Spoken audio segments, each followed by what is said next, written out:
तारिक फजल चौधरी साहब, अस्सलाम वालेकुम। वालेकुम। आपने जो टी शर्ट आज पहनी हुई है, इससे लगता तो यही है कि काफ़ी कंफर्टेबल है हुकूमत और आप लोग किसी बहुत ज़्यादा परेशानी का शिकार नहीं है। लेकिन हमें जो कुछ इंडियन मीडिया को देख के लगता है कि जंग किसी वक्त भी शुरू हो सकती है। आप क्या कहते हैं? बहुत शुक्रिया अफसार साहब। देखें, हुकूमत जो है वो कंफर्टेबल तभी होती है जब कौम कंफर्टेबल हो, और अल्लाह ताला के फजल से जिस तरह कौम में आप देख रहे हैं एक यकजहती आपको नज़र आ रही है, कौम में आपको एक मुसम्मम इरादा नज़र आ रहा है कि हर तरह के हालात से लड़ने का, अपनी अफवाज के साथ जिस तरह उन्होंने एक अनकंडीशनल सपोर्ट दी है above party lines, above politics. हम जितने भी हवालों से कौम के अंदर जो है वो किसी तरह की कोई आप ये कहें कि ना इत्तफाकी होती है, आपस में डिफरेंस ऑफ ओपिनियन होता है, लेकिन उसके बावजूद इस इशू के ऊपर पूरी कौम यकजा है और इंशाअल्लाह ताला किसी भी इंडिया की जो जारियत है उसका डट के मुकाबला किया जाएगा। बल्कि मैं ये कहूँगा कि मुंह तोड़ जवाब दिया जाएगा। और ऐसी कोई जारियत इंडिया करने वाला नहीं है। उसकी वजह यह है कि इससे पहले भी जो वेंचर इंडिया ने किया था उसका जो जवाब उसे मिला है, उसके बाद वो बहुत मोहतात है। और ये सारी गीदड़ भपकी हैं जो आगे पीछे वो बातें कर रहे हैं। और सबसे बड़ी बात यह है कि इंडिया इस बात को जानता है कि जो ये फॉल्स फ्लैग ऑपरेशन है, इसका मुद्दा जिस तरह बगैर किसी तहकीक के उन्होंने पाकिस्तान के साथ थोपने की कोशिश की है, ये बिल्कुल गलत है और पूरी दुनिया ने इसको मुस्तरद कर दी है। और इंशाअल्लाह ताला जो ये सिंध तास मुआहदे की आप बात कर रहे हैं, पूरी इंडिया जो समझता है, मैं उस पर आता हूँ। आपने कहा पूरी दुनिया ने मुस्तरद कर दिया है। प्रेसिडेंट ट्रंप का बयान तो हम सुन चुके हैं, तो इसके अलावा आपके पाकिस्तान के राब्ते हो रहे हैं सऊदी अरब से, ईरान से और चीन से भी, तो उनके ज़रिए क्या बातचीत हो रही है? क्योंकि इंडस रिवर ट्रीटी जो उन्होंने ख़त्म की है उसके बाद तो पाकिस्तान के पास भी हक है ना कि वो रावी, सतलज और ब्यास पर क्लेम वापस डाले कि नहीं?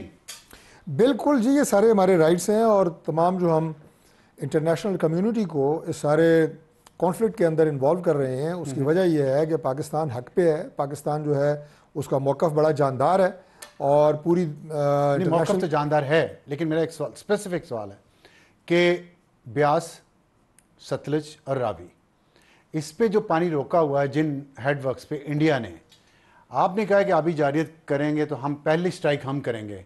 क्या पाकिस्तान अब स्ट्राइक करेगा इन वाटर रिजर्वायर्स पे? पाकिस्तान जो इन तीनों दरियाओं को उन्होंने रोका हुआ है, अब इंडस वाटर ट्रीटी तो है नहीं, या आप अदालत में जाएंगे? बात यह है कि जैसे मैंने पहले कहा कि इंडिया की जो पहली जारियत थी उसका मुंह तोड़ जवाब दिया गया।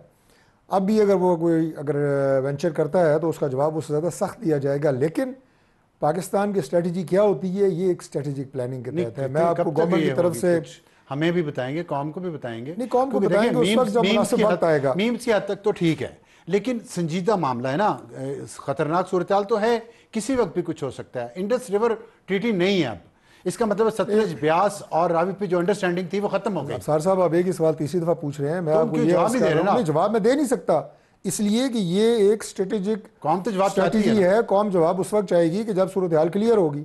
अभी तो इंडिया ने कोई ऐसी जारियत की नहीं। मैं आपको कैसे कह सकता हूं गवर्नमेंट की तरफ से स्ट्राइक हम करेंगे अगर वाटर इशू पे उन्होंने कुछ किया तो? बिल्कुल करेंगे, तो लेकिन उसकी स्ट्रेटेजी क्या होगी मैं आपको 1, 2, 3 में तो नहीं बता सकता कि पहला बम यहाँ गिरेगा, दूसरा यहाँ गिरेगा, तीसरा यहाँ गिरेगा। ये जो स्ट्रेटेजी है, ये हमारी जो आर्म्ड फोर्सेस हैं, हमारी जो स्ट्रेटजी बनाने वाले इदारे हैं, दिफाई इदारे हैं, ये उनका काम है। अवामी नुमाइंदों का भी काम यही है। अवामी नुमाइंदों का काम जो है फौज को बताना नहीं है कि फलाने का काम नहीं है, लेकिन फौज को पता होता है कि हमने क्या करना है। अपना मशवरा थोड़ा आगे बढ़े, क्योंकि इस इशू पे ये सारा मैं आपको चौथी दफा भी यही जवाब दूंगा कि ये स्ट्रेटजी बनाना हमारी आर्म्ड फोर्सेस का काम है, हमारे जो डिफेंस के इदारे हैं उनका काम है। पार्लियामेंट का काम नहीं है। पार्लियामेंट बनाती होती है, जिम्मेदारी नहीं लेंगे। नहीं, पार्लियामेंट ही बनाती होती है। फिर देखिए, फिर आप कहते हैं कहां से आपने बॉर्डर क्रॉस करना है, फिर आप कहते हैं जी कि पार्लियामेंट, आपने कहां से जहाज उड़ाना है, फिर आप कहते नहीं, ये बात नहीं कर रहा मैं ये बात कर रहा हूं कि इससे पहले जो इंडिया ने ऑपरेशन किया था, उसके बाद इंडिया के जो जहाज मारे गए थे वो पार्लियामेंट ने बताया था कि वहां से जहाज उड़ाओ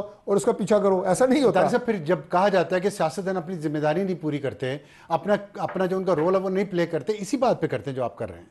तो अब आप मुझे ये बताएं, आप बिल्कुल एक वो बात कर रहे हैं कि जिसका जो एक हमारी आप ये कहें कि डिफेंस एंड ऑफेंसिव स्ट्रेटजी होगी, वो पार्लियामान में डिस्कस होगी नहीं होगी। जैसे इंडिया की तरफ से कोई जारियत हुई, फिल फॉर जिस जगह से हुई उसी जगह से उनको मुंह तोड़ पार्लियामेंट में नहीं होगी, कैबिनेट में तो होगी ना। ये जो है ये जो कैबिनेट में जब मौका आएगा तो हो जाएगी। कब आएगा मौका? लेकिन ये जब मेरा मतलब है कि हम पाकिस्तान जो है वो एक पीस लविंग कंट्री है, पाकिस्तान की तरफ से पहले कोई एग्रेशन नहीं होगी। अगर इंडिया ने एग्रेशन की कोशिश की तो उसका जवाबी रद्द-ए-अमल चले मैं फिल फौर होगा। ऐसा करता हूं, अब एक पाकिस्तानी के तौर पे 5वीं दफा पूछता हूं कि इंडस रिवर ट्रीटी खत्म हो गई है, सतलज, ब्यास, रावी हमने इंडिया को दे दिया था, उसमें अब पानी नहीं आता, उसमें अब पानी आना चाहिए या नहीं आना चाहिए? बिल्कुल आना चाहिए। ठीक, तो अगर वो नहीं और इंडिया छोड़ता पानी, अगर दूसरी इंडिया बात पानी ये नहीं कि ये छोड़ता जो तो हम क्या करेंगे? ये जो सिंध तास माहदे वाली बात है, अब ये भी इंडिया की खाम ख्याली है कि वो इस माहदे को यकतरफा तौर पे ख़त्म कर सकता है, क्योंकि ये जो इंटरनेशनल ट्रीटीज़ होती हैं, नहीं उसने कहा कि मैंने इसको कर दिया है, हेल्ड कर लिया है, लेकिन वो हेल्ड इसे कर नहीं सकता। ये इंटरनेशनल ट्रीटीज़ होती हैं, इंटरनेशनल गारंटीज़ होती हैं, इंटरनेशनल कोर्ट्स होती हैं, वहाँ पे आपको जब उसमें शिकें मौजूद हैं बिल्कुल जाएंगे। ये फैसला किसने करना है, आपने, हुकूमत ने, या ये हुकूमत ने करना है? फोर्सेस ने? बिल्कुल हुकूमत ने करना है। ये मैं पूछ रहा था आपसे। मैं तो ये आपको बता रहा हूँ कि ये फैसला क्या, ये तो हर सूरत में जाएंगे हम, हर वो ऑप्शन जो कि लीगल होगा वो भी अपनाएंगे, और अगर उन्होंने एग्रेशन की तो उसका जवाब उससे ज्यादा एग्रेशन से दिया जाएगा। कब तक जाएंगे इंटरनेशनल कोर्ट ऑफ जस्टिस में? इंडिया ने जो फैसला किया है इंडस वाटर ट्रीटी को, देखिए ये तो अभी हमारी कैबिनेट डिसाइड करेगी, लेकिन जाएंगे, बिल्कुल जाएंगे। इस पे कैबिनेट का इजलास कब हो रहा है? इजलास का ज़ाहिर प्राइम मिनिस्टर बुलाएंगे, लेकिन अभी जो आप ये कहें कि इंडिया की तरफ से जो कि एक सो कॉल्ड एग्रेशन और एक मीडिया की हद तक जिस तरह उन्होंने हाइप क्रिएट करने की कोशिश की गई है, कर रहे हैं, उसको हम पूरी इंटरनेशनल कम्युनिटी को इन्वॉल्व करके अपनी पोजीशन, अपनी स्ट्रेटजी बता रहे हैं, और उन्हें यह भी बावर करा रहे हैं कि इंडिया ने अगर कोई ऐसी हरकत की तो फिर उसका हमें गिला ना करना। नहीं, ठीक है, जवाब आएगा। वो तो हो गया एक वॉर की कैफियत, जो आप जंगी कैफियत जिसकी बात कर रहे हैं, कि अगर इंडिया ने कहीं बॉर्डर क्रॉस करने की कोशिश की, हमला किया मिसाइल के जरिए, जहाज के जरिए, फौज के जरिए, तो उसका जवाब दिया जाएगा।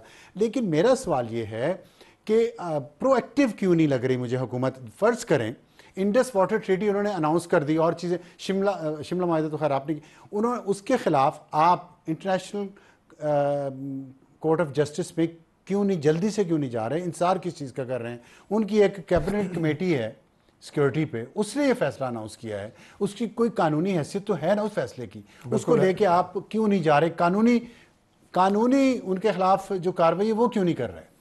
देखिए अब्सार साहब, बात यह है कि ये जो एक सो कॉल्ड उन्होंने इस मायदे को मनसूख करने की बात की है, ये जो इंडस ट्रीटी है, ये कोई पानी की टूटी नहीं है कि जैसे इंडिया यूं मरोड़ेगा और वो बंद हो जाएगी। मैंने बात समझ रहे हैं? एस्पेक्ट बताया। नहीं, एस्पेक्ट मेरा सुन लेना, मेरा एस्पेक्ट मेरा भी सुन लें कि ये कोई पानी का नलका नहीं है कि वो उसने बंद कर लिया है और पानी बंद हो जाएगा। अगर उसने ये कोई ऐसी मजमूम हरकत करने की कोशिश की तो उसमें भी महीनों नहीं सालों लग सकते हैं।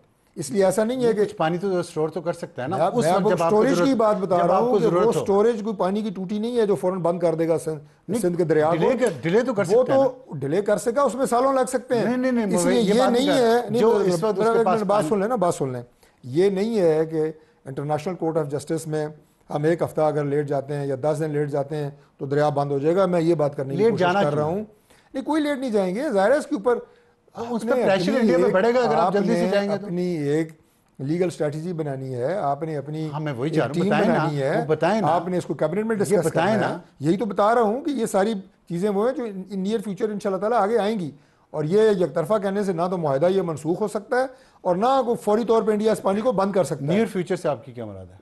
हफ्ता 10 दिन लग सकते हैं। अच्छा, उसमें फिर एक स्ट्रेटजी बन जाएगी कि बिल्कुल बनेगी, कोर्ट ऑफ जस्टिस में कब जाना है, किस तरह जाना है। बिल्कुल, ये तो हमारे देखें ना कानूनी माहिरीन का काम है। ठीक है, लेकिन मैं एक आप ज़ाहिर आप तो मेरा ख्याल है कि कानून भी पढ़े हुए हैं शायद, अब वज़ीर ममलकत बराए पार्लिमानी उमूर हैं। जो मैं बात कर रहा हूँ आपको कि इंडस ट्रीटी, वाटर ट्रीटी ख़त्म होने के बाद जो ब्यास, सतलज और रावी की किस्मत है वो बदल गई है ना। अब वो वाली सिचुएशन तो नहीं रही, उसकी वो स्टेटस नहीं रहा जो 1960 में था, वही हो गया जो 1960 में था। पाकिस्तान इस पे जोर देगा? देखिए, पाकिस्तान जो है वो हर उस चीज़ के ऊपर बहुत, क्योंकि आपने देखा उसके असरात क्या हुए हैं पाकिस्तान पे, उन 3 दरियाओं के खुश्क होने से पाकिस्तान पे क्या असरात हुए? मैं कहता हूँ नेगेटिव। देखें अफसार साहब, ये जितनी चीज़ें आप बात कर रहे हैं, जो आज की आप प्रोग्राम में आपका मौजू है, मैंने सबसे पहले पाकिस्तान की कौम को अप्रिशिएट किया है कि इसके ऊपर हर पाकिस्तानी के जज्बात वही हैं जो मेरे और आपके हैं इस वक्त। हर पाकिस्तानी इस कमिटमेंट के साथ है कि मुल्क के मफाद के ऊपर 1% भी कंप्रोमाइज़ नहीं किया जाएगा और हक इंडिया से मांगा नहीं जाएगा बल्कि हक छीना जाएगा। ये हमारी कौम का एक मुसम्मा इरादा है, और गवर्नमेंट इंशाअल्लाह ताला इन तमाम इशूज़ के ऊपर बढ़ चढ़ के पाकिस्तान के हुकूक का भी तहफ़्फ़ुज़ करेगी, पाकिस्तान के इंटरेस्ट को पूरी आलमी दुनिया के सामने हमने बावर हम करा भी रहे हैं, ताकि इंटरनेशनल कम्युनिटी को ये पता चले कि ये सारी कमीनगी इंडिया की है, पाकिस्तान का उठाया हुआ ना ये मसला है, और ना पाकिस्तान का जो ये इंडिया पे जो टेरर अटैक हुआ है मकबूजा कश्मीर में, उसमें किसी तरह से भी पाकिस्तान का बिल वास्ता बिला वास्ता कोई ताल्लुक है। India state sponsored terrorism Pakistan के अंदर करवा रहा है, और उसके सबूत यहाँ पे कुलभूषण यादव की शक्ल में पकड़े हुए उनके जासूस हैं। उनकी यहाँ पे जिस तरह हमारी ये जो आप देखें हमारा जो ट्रेन का हुआ जाफर एक्सप्रेस का वाक़या है, मतलब वो इससे बड़ी कोई दहशतगर्दी है। दुनिया में किसी ट्रेन के ऊपर इतने बड़ा अटैक नहीं हुआ। ये सारे ताने बाने इंडिया से मिलते हैं। इंडिया ने कभी उसको कंडेम किया? हम तो सबसे पहले जो वहाँ पे कीमती इंसानी जानों का नुकसान हुआ है उस पर हमने ज़ाहिर अफसोस किया है, कंडेम किया है इस अटैक को। इंडिया ने कभी किया है? अच्छा, तो और फिर पाकिस्तान जिस तरह अपने हालात को बेहतर कर रहा है, टेररिज्म को कंट्रोल कर रहा है, ये बात भी इंडिया से हजम नहीं हो रही। ये सारी चीज़ जो इंडिया इस वक्त इंटरनेशनल मीडिया को और सबको बताने की कोशिश कर रहा है, और ये वाक़या जो उन्होंने फॉल्स फ्लैग ऑपरेशन की है, उसके पीछे बुनियादी वजह ये है कि पाकिस्तान आज अपने पैरों पे खड़ा है। उसे पता है पाकिस्तान उड़ान भर रहा है, उन्हें पता है कि पाकिस्तान में अमन आ रहा है, और अमन के साथ इंशाल्लाह पाकिस्तान में खुशहाली आएगी, तरक्की आएगी, इन्वेस्टमेंट आएगी। अच्छा, फॉल्स फ्लैग ऑपरेशन आप कह रहे हैं, इंडिया कह रहा है कि ये वहाँ से लोग आए थे, तो ये बताइएगा कि जो आपकी हुकूमत पाकिस्तान की जो बातचीत हो रही है सऊदी अरब, ईरान, में ख़ास तौर पे जिक्र करूँगा, आज चीन के वज़ीर ख़ारजा, बरतानिया के वज़ीर ख़ारजा से, इसमें कोई ऐसा साइन, कोई ऐसी ख़बर, ऐसी इन्फॉर्मेशन आप कौम से शेयर करेंगे जिसमें इन ममालिक में से किसी ने कोशिश की हो या कहा हो कि मामलात को ठंडा किया जाए सब कॉन्टिनेंट में? देखिए, ये तो हर एक की ख्वाहिश है, सबकी ही ख्वाहिश। अमेरिका, चीन, बरतानिया, मैं कहता हूँ जो नाम आपने लिए हैं ना, सारे की ख्वाहिश ये है कि इस इलाके के अंदर जो है वो अमन रहे। इस रीजन के अंदर जो है दोनों एटमी मुल्क हैं, और ये इशू और ख़ास तौर पे कश्मीर का एक इशू मौजूद है जो कि न्यूक्लियर फ्लैश पॉइंट है, पूरी दुनिया जानती है इस बात को। और हमारे बहुत सारे दोस्त जो हैं, बहुत ज़्यादा दोस्त हमारे जो हैं वो कश्मीर के इशू के ऊपर भी पाकिस्तान की हिमायत करते हैं, पाकिस्तान के मौक़िफ़ की हिमायत करते हैं। जो यूनाइटेड नेशंस के अंदर जो रेजोल्यूशंस पास हुई हैं वो पाकिस्तान के हक़ में है। इंडिया ने उसके ऊपर जो है वो एग्रेशन की हुई है उस इशू पे भी। आपको पता है कि 2019 में किस तरह उसने मकबूजा कश्मीर का जो स्टेटस है वो चेंज किया है अपने कॉन्स्टिट्यूशन के अंदर। हम उसको भी नहीं मानते। अच्छा, लेकिन आपने शिमला मकबूजा कश्मीर का मुसलमान भी उसको नहीं मानते। शिमला एग्रीमेंट को ख़त्म किया आपने, हेल्ड इन अबेंस किया है, ठीक। उसमें आपको एडवांटेज भी हो सकता है, डिसएडवांटेज भी हो सकता है। क्या जो एडवांटेज है उसका कि वो अब कश्मीर का इशू बायलैटरल नहीं रहा, आप दोबारा यूनाइटेड नेशंस में जाएंगे? बिल्कुल जाएंगे जी। पाकिस्तान में देखिए, जब भी हमारे कश्मीर के इशू पे यूनाइटेड नेशन में दोबारा जाएगा? बिल्कुल जाएगा। और हमने यूनाइटेड नेशन में जब भी हमारी नुमाइंदगी हुई है, किसी भी दौर में हुई है, हर दौर में प्राइम मिनिस्टर चाहे वो इलेक्टेड हों, चाहे कोई मार्शल एडमिनिस्ट्रेटर गए हों, इस इशू के ऊपर वहाँ पे जनरल असेंबली में उनकी तकरीर में कश्मीर का जिक्र ज़रूर हुआ है। मैं नहीं समझता कि कोई ऐसा दौर वो ठीक है, जिक्र नहीं। अब यूएन रेजोल्यूशन नहीं आए पिछले 25 साल में, 60 साल पुरानी है या 25 साल पुरानी है। मैं कह रहा हूँ क्या नई यूएन रेजोल्यूशन ऑन कश्मीर आप लाने के लिए पाकिस्तान की हुकूमत डिप्लोमेसी करेगी, कोशिश करेगी? बिल्कुल करेगी। अब शिमला एग्रीमेंट जब आपने हेल्ड इन अबेंस किया उसकी वजह से बिल्कुल करेंगे। और करेंगे। कश्मीर हमारी ये आप कौन से वादा कर रहे हैं? बिल्कुल। और दूसरी बात यह कि इंडस रिवर जो ट्रीटी है इसके तहत जो उन्होंने हेल्ड इन अबेंस किया इंडिया ने, तो आप सतलज, ब्यास और रावी पे रिक्लेम करेंगे पानी का हक? मेरा ख्याल है मैं 4 दफ़ा आपको लोअर रिपेरियन का ये 2 पॉइंट्स पे आप कौन से वादा कर रहे हैं? मैं आपको पता नहीं आप क्या मेरे से कहलवाना चाह रहे हैं। मैं जगह पे आप घुमा रहे हैं। मैं चाह रहा हूँ खबर दे दें आप। खबर मैंने दोनों को आपको दी है। मैंने आपको बताया कि इससे आगे जाके भी हम हर वो काम करेंगे कि जिससे पाकिस्तान का मफाद, पाकिस्तान का इंटरेस्ट, इससे आगे उसको क्या जाएंगे? देखिए, इससे आगे जो मैंने आपको कहा है कि हम इंटरनेशनल कम्युनिटी को इन्वॉल्व कर रहे हैं। हम अपने इस रीजन के अंदर जो ममालिक हैं हम उन्हें बता रहे हैं कि इस सिचुएशन के अंदर पाकिस्तान का किरदार क्या है। डिप्लोमेसी होती है ना, ठीक। ये तो नहीं होता कि आपने फौरी तौर पे जो है वो दूसरे मुल्क के साथ जंग शुरू करनी होती है। ये वो शुरुआत होती है कि जब international community and countries in this region they realise कि पाकिस्तान हक पे है और पाकिस्तान अपने मफाद पे कभी कंप्रोमाइज नहीं करेगा। आप कह रहे जंग फौरी शुरू नहीं करनी चाहिए, लेकिन अगर इंडिया ने शुरू कर दी तो तैयारी है?